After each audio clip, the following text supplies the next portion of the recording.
And then and the like I'm saying, I've said the highest level of humbleness. Yeah, and You bring yourself it down. stayed with you for a period of time. You don't wash it. Yeah. You don't wash it. It's for the whole period of time.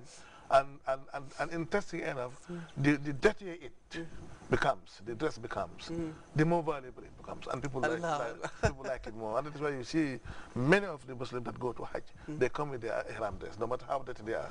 Yeah. Sometimes they clothe it. In fact, sometimes some people. But they don't use it here, doctor. I don't know why. No, you know what? I think the way they use it, what I have to, many people when they come, they keep it in their wardrobes, and for some, they would request that if they die, they be wrapped with the ihram dress. Okay. We have seen this as, Yes. a way of invoking Allah's blessings. Wallahu alam. But Yeah.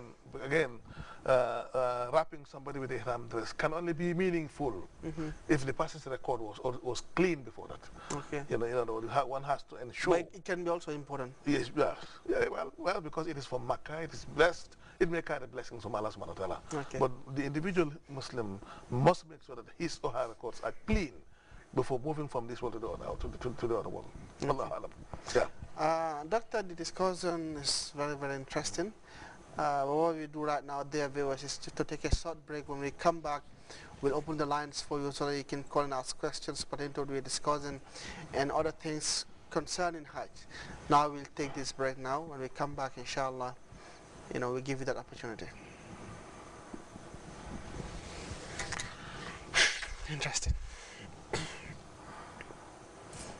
I'll ask you how to tie it.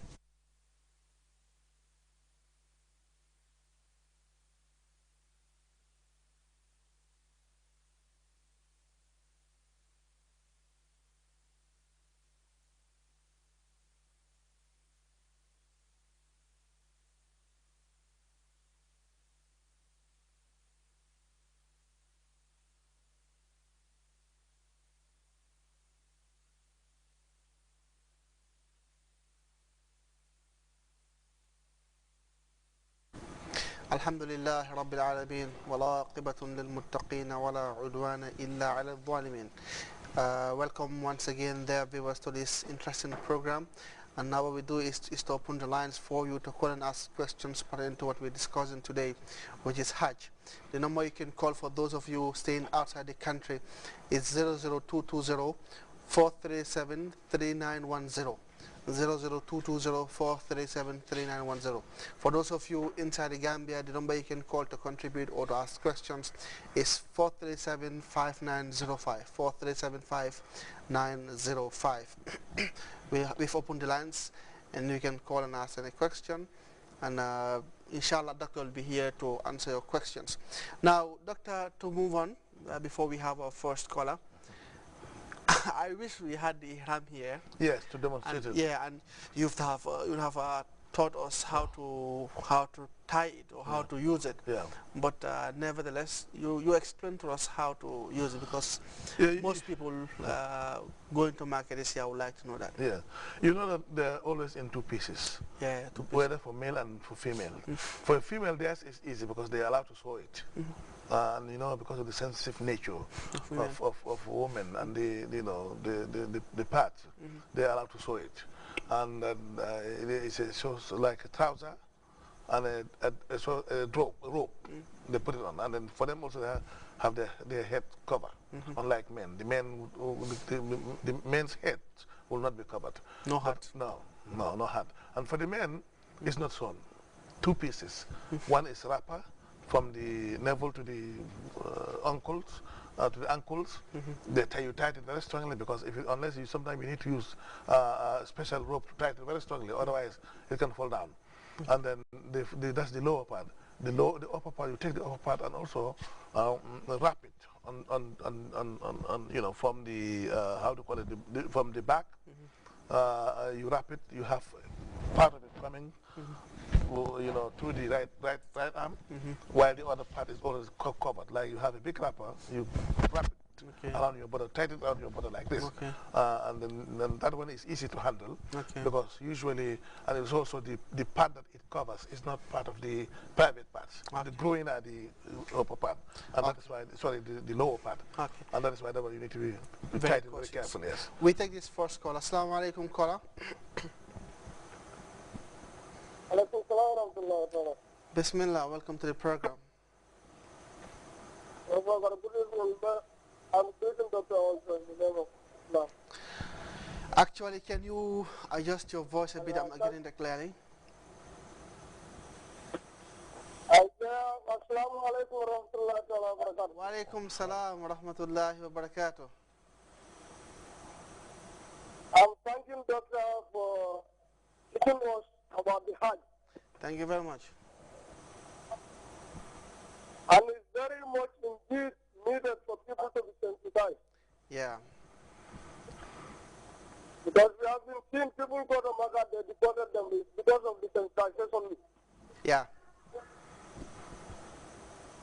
I thank Allah, I thank Doctor also, how he is empathizing and how he is speaking for people to know Yeah. what will take you to Makkah and what to do. Yes. And this is incumbent on them because they know it. Yeah. Let us speak the ignorance so that we know what we will do if we go there. Yeah.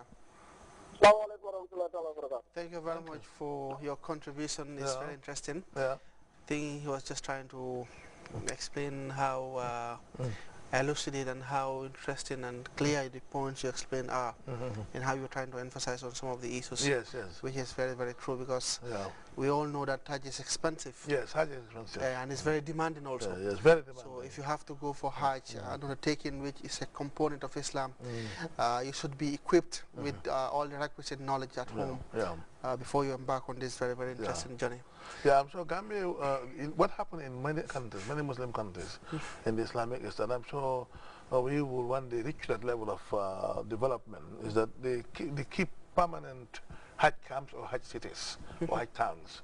So when shortly before people leave for Makkah, they'll come and they'll be stationed at the Hajj city or the Hajj camp for 1 week or several days, 4 or 5 days, for them to go through the activities of the Hajj, and a lot of sensitization programs. So by the time they go, they are well aware.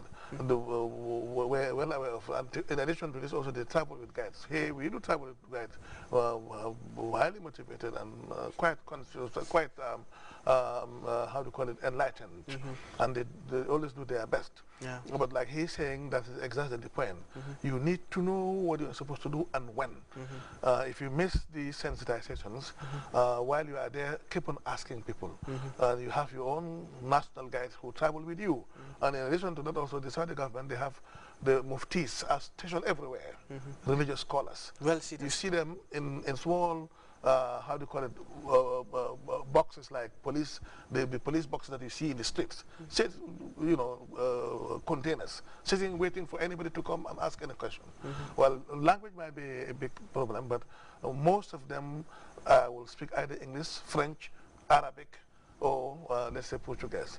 You may hardly see somebody who speaks to you Wolof or Mandinka or Fula or Jola, but for that one you can definitely make the best use of the guides that GIA is sending with you.